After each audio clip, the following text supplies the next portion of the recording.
Bonjour à toutes et à tous et bienvenue pour cet épisode 2 du Point Méthode. Cet épisode 2 va porter sur la notion aborder un sujet de brevet en sciences. Alors pour les sujets de brevet en sciences, ça va être les sujets qui vont être soit physique, SVT et technologie. Et du coup, on sait qu'en ce moment, c'est la période des brevets blancs, donc on va voir comment on peut être efficace et comment on peut optimiser son temps lorsqu'on se retrouve en épreuve pour ne pas paniquer, buter sur des questions difficiles, etc. Alors, on va commencer par une méthode qui permet d'optimiser son temps. Cette méthode, elle va être en plusieurs points.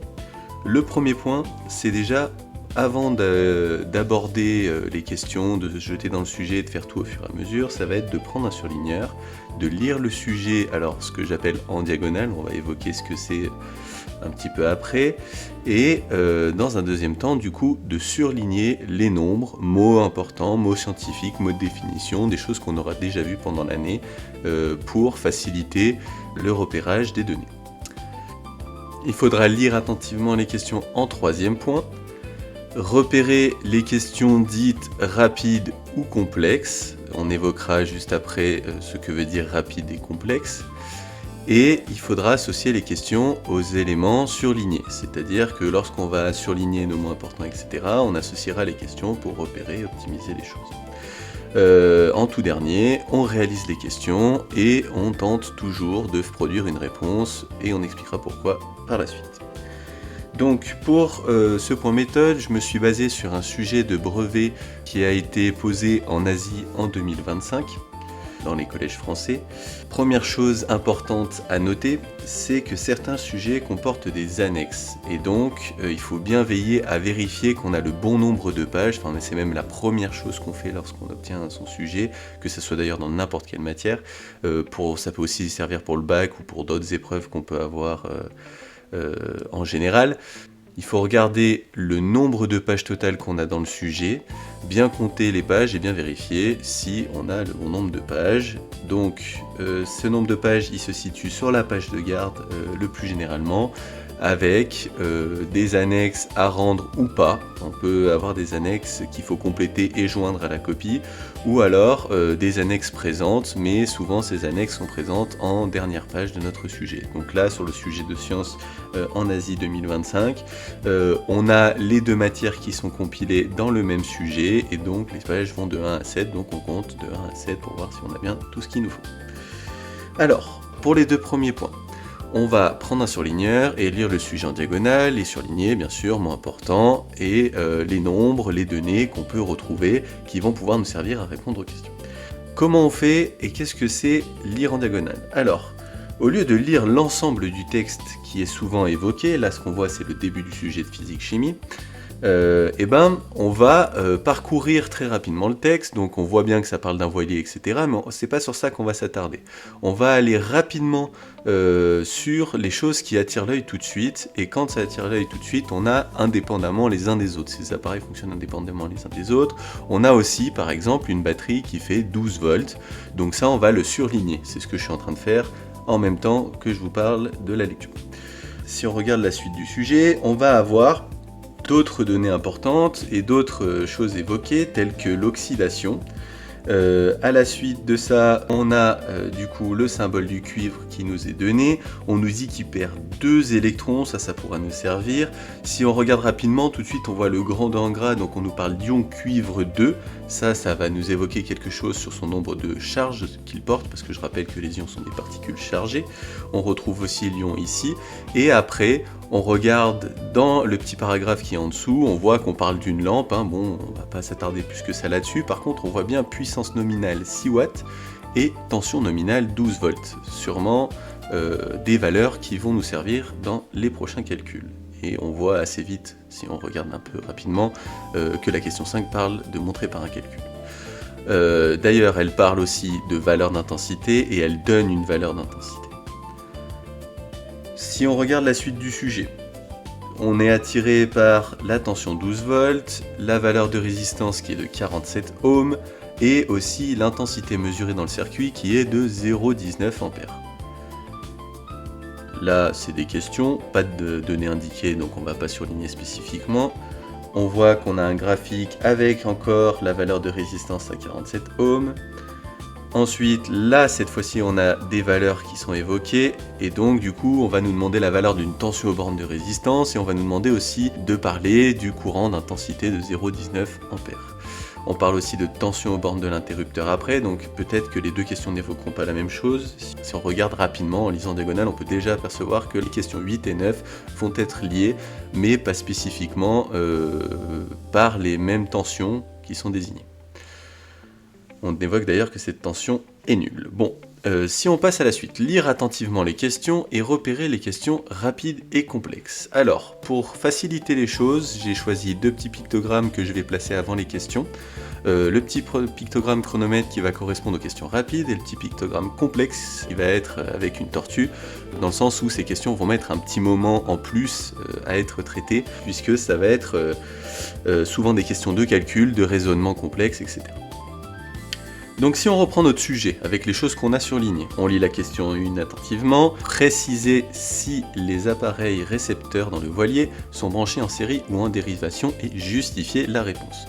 Donc là on repère les verbes d'action, on nous dit de préciser et de justifier, sauf que c'est pas des notions qui sont directement liées au calcul. Ce qui peut nous aider aussi à savoir si c'est une question qui va être rapide à traiter, ça va être aussi le nombre de points qui est attribué à cette question. Et donc là, on va attribuer une mention rapide. On sait que c'est une question qu'on va pouvoir traiter très vite. À la suite de ça, on nous demande de proposer un moyen de protéger efficacement des connexions de l'oxydation à bord d'un voilier. Bon. Grossièrement, pareil, question rapide, c'est une idée, une culture générale qu'on peut avoir en termes d'isolants, conducteurs, etc. Bon. Après, on nous demande de recopier l'équation qui modélise en donnant deux éléments de justification. Pareil, question assez rapide sur l'équilibrage des équations qu'on aura vu au cours de l'année, donc on va la noter comme rapide. Question 4, écrire la formule de l'ion cuivre 2. Là, c'est une question de cours pur et dur, donc du coup, question rapide. Question 5, montrer par un calcul que les valeurs d'intensité, etc. Bon, on va pas aller forcément plus loin, on voit tout de suite montrer par un calcul. Et donc, on va pouvoir parler de questions complexes. C'est une question dans laquelle il va falloir qu'on place des données, qu'on peut mettre en place une stratégie opératoire. Bon, ça peut prendre un peu plus de temps. Donc, on va la positionner en question complexe. Question 6, recopier le schéma du circuit, etc. Et indiquer les appareils permettant la mesure de la tension. Enfin voilà, on va reproduire le schéma, ça va être assez rapide, c'est des choses qu'on voit normalement en 4e, voire les schémas normalisés, c'est des choses qu'on évoque en 5e ou en 6e. Bon, ça va être quelque chose assez vite à reproduire. Attention, règle crayon à papier obligatoire. Rappelez quel est l'effet de l'ajout de la résistance sur la valeur de l'intensité du courant dans un circuit en série. Bon, ça, pareil, question de cours, on va l'évoquer en question rapide. On a ensuite notre fameux graphique de tout à l'heure, et là on a nos deux questions. À l'aide du graphique, déterminer une valeur. Donc là, on est sur la détermination graphique. C'est quelque chose qui est assez rapide, on prend sa règle, on va placer des petits pointillés à la bonne valeur pour déterminer à l'aide de notre courbe. C'est pas quelque chose d'hyper complexe, donc on va la noter comme question rapide. Déterminer la valeur de la tension aux bornes de la lampe du circuit en s'appuyant sur un calcul. Là, pareil, question de calcul, question complexe, sur laquelle il va falloir avoir une rédaction un petit peu particulière. Donc moi, ce que je vous recommande, avant de passer à la suite, associer les éléments et tout ça, je vous recommande avant toute chose de traiter les questions rapides. On se rappelle que le jour du brevet, vous avez une demi-heure pour traiter les questions, et donc il va falloir d'abord avoir le maximum de points sur les questions rapides pour après évoquer les questions complexes. Souvent ce que font les élèves, c'est qu'ils se bloquent sur les questions complexes. Par exemple, si cette question complexe est en question 2 ou en question 3, se mettent à réfléchir et perdent du temps pour la suite alors que c'est des questions auxquelles ils auraient pu répondre. Donc moi, ce que je vous recommande, c'est, vu qu'on a le droit de faire le sujet dans le désordre, faire les questions d'abord en partant des questions rapides, puis ensuite en allant sur les questions complexes et poser la stratégie opératoire, les données, etc. pour avoir un maximum de points. Alors là, ce qu'on va faire, c'est qu'on va associer les questions aux éléments qu'on a surlignés. Donc, on reprend ce qu'on a fait et on voit que tout de suite, indépendamment les uns des autres, on revient à notre histoire de série-dérivation. Cette question 1 va pouvoir être évoquée avec cet élément-là qu'on aura surligné. Bon. Si on regarde, la question 3 va être à l'aide des équations qu'on a en dessous. On associe très vite ici les puissances et tensions nominales qui vont être évoquées par la question 5 pour le calcul de la valeur de l'intensité.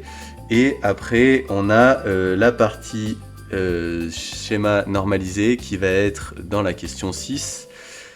On a le graphique pour la question 8, d'accord, dans laquelle on nous demande de déterminer la valeur, etc.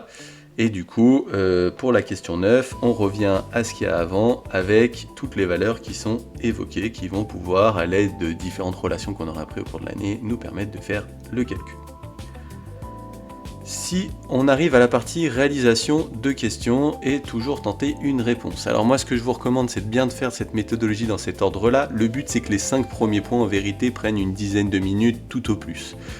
Allez très rapidement dans la lecture, repérez très vite les nombres, repérez très vite les éléments essentiels et les associer aux questions. Tout ça nous donne une idée pour savoir globalement comment on va pouvoir aborder les choses dans la partie réalisation de questions et donc rédiger toutes les phrases d'affilée en se rebasant sur les questions et en rédigeant à partir des données qu'on aura évoquées. Pourquoi je vous ai mis de toujours tenter une réponse? Eh bien, il faut savoir que dans les barèmes de correction, on a souvent les démarches qui sont valorisées, d'accord, même les débuts de démarche.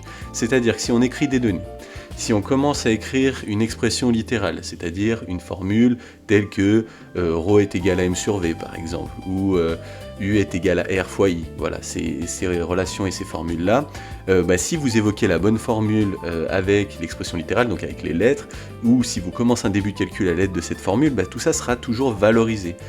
Pareil, toujours écrire une phrase réponse. Tout ça va nous permettre d'avoir un petit peu plus de points, parce que dans un sujet, des questions complexes, il y en a entre 2 et 3, et donc sur les 8 à 9 questions, on a beaucoup de questions simples sur lesquelles en fait il s'agit plus essentiellement de lecture, et on a quelques questions où on va avoir du coup ce raisonnement à faire, et si on marque nos données et tout ça, on va avoir des petits points en plus, quoi. On va pouvoir au moins à s'approcher, voire dépasser la moyenne, juste en utilisant toutes ces petites méthodes-là qui sont quand même importantes. En résumé, toujours tenter un truc. Donc quand je vous dis toujours tenter un truc, c'est toujours évoquer ces données, toujours évoquer une démarche avec les formules des calculs et toujours faire la phrase réponse pour retenir ce qu'il y a à faire sur une question complexe. Alors ça fonctionne aussi pour les questions simples, si vous avez repéré une donnée, etc. Enfin voilà, vous pouvez placer cette chose-là. Alors pour la phrase réponse, le petit truc que je voudrais rajouter, la petite astuce que je voudrais rajouter en plus, c'est que si jamais on n'a pas réussi à faire le calcul, qu'on voit qu'on a un résultat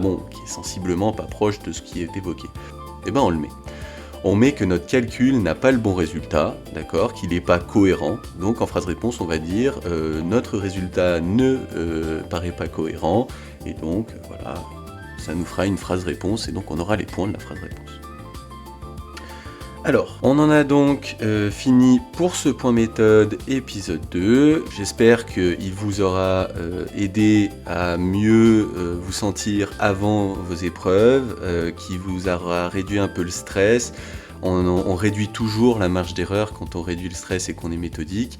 Donc toujours aborder les choses avec sérénité, il y a toujours des points à avoir, même si on n'est pas ultra à l'aise avec les sciences en général, et pas que la physique-chimie en l'occurrence qui est ma matière. Mais voilà, il faut toujours tenter quelque chose, toujours essayer de relire la question, et la pire chose à faire en vérité, c'est de ne rien mettre, puisque vous n'aurez pas de points si vous ne mettez rien. J'espère que ce point méthode vous aura plu. Je serai content de vous lire en commentaire sur différentes thématiques que vous souhaitez que j'aborde sur cette série Le Point Méthode. Et il ne me reste plus qu'à vous souhaiter bon courage pour vos épreuves et examens. A bientôt pour un prochain point méthode.